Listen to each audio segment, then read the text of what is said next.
નમસ્કાર, જય ભારત. વાત કરવી છે સ્થાનિક સ્વરાજ્યની ચૂંટણી પહેલાના કોંગ્રેસની ને હવેની કોંગ્રેસની, કારણ કે કોંગ્રેસ અત્યારે ફૂલ એક્ટિવ મોડમાં દેખાઈ રહી છે. જાણે કે હવે પાંચમો ગિયર પાડવાની છે, ટોપ સ્પીડ પકડવાની છે, તેવી ઘણા બધા દાખલાઓ આપણી સામે છે. હવે ભરતી મેળો કોંગ્રેસમાં શરૂ થઈ ગયો છે. સામાન્ય રીતે ચૂંટણી આવે ત્યારે એવું થતું કે કોંગ્રેસના નેતાઓ ભાજપમાં જતા, આમ આદમી પાર્ટીમાં જતા, ને કંઈ ન હોય તો અપક્ષ પણ લડી રહેતા, કે કંઈ નહીં તો ખાલી એમ જ રાજીનામું આપતા. પણ હવે આ વખતે કોંગ્રેસમાં લોકો જોડાઈ રહ્યા છે.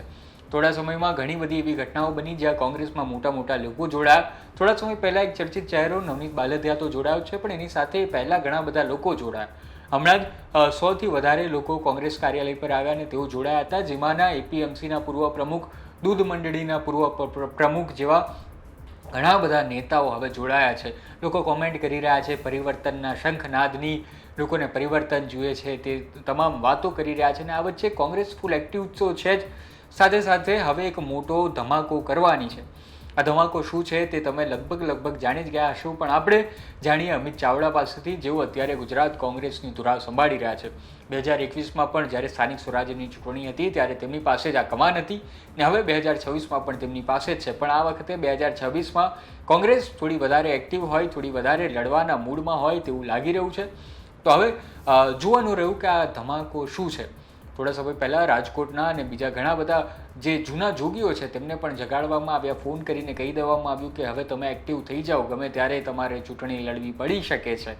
તેવામાં હવે એક મોટી જાહેરાત કરવાના છે, તે આપણે સાંભળીએ અમિત ચાવડા પાસેથી. સ્થાનિક સ્વરાજની ચૂંટણીઓને ધ્યાનમાં રાખીને પ્રદેશ કોંગ્રેસ સમિતિને અમારી ચૂંટણી સમિતિની આજે બેઠક મળી છે. વિસ્તૃત રીતે તમામ મુદ્દાઓ પર ઝીણવટપૂર્વક ચર્ચા પણ કરવામાં આવી છે. યુવા ઉમેદવારોને પ્રાધાન્ય આપવામાં આવે, કોઈ ક્રિમિનલ રેકોર્ડ ધરાવતા લોકોને આ વખતે ચૂંટણીમાં ટિકિટ નહીં આપવા માટેની પણ ચર્ચા થઈ છે. સાથે સાથે સ્થાનિક સ્તરે જ અમે ઉમેદવારોની પસંદગી કરવા માટેની આ વખતે સત્તા આપી, એના ભાગ સ્વરૂપે આખા ગુજરાતમાં તમામ તાલુકા, જિલ્લા અને શહેરોમાં પ્રદેશના ઓબ્ઝર્વર્સની ઉપસ્થિતિમાં ઉમેદવારોને સાંભળવામાં આવ્યા છે. સ્થાનિક ચૂંટણી સમિતિઓ સાથે જિલ્લા પ્રમુખશ્રીઓ, તાલુકા પ્રમુખશ્રીઓ અને પ્રભારીશ્રીઓએ વિસ્તૃતમાં એક સીટની છણાવટ સાથે ચર્ચાઓ કરી છે.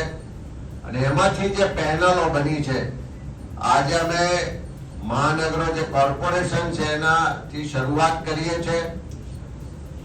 આજે લગભગ 9 જેટલા કોર્પોરેશનના જે ઉમેદવારોની આખરી યાદી આવી છે, પેનલો આવી છે, એના પર વિસ્તૃત રીતે ચર્ચા થશે, ચકાસણી થશે અને આવતીકાલે પહેલું લિસ્ટ જાહેર કરવામાં આવશે. તબક્કાવાર આવતા 4 દિવસો, એટલે કે આજે 4મી તારીખ થઈ, 4, 5, 6 અને 7, આ 4 દિવસની અંદર આખા ગુજરાતના તમામ જિલ્લાઓને તબક્કાવાર સાંભળવામાં આવશે.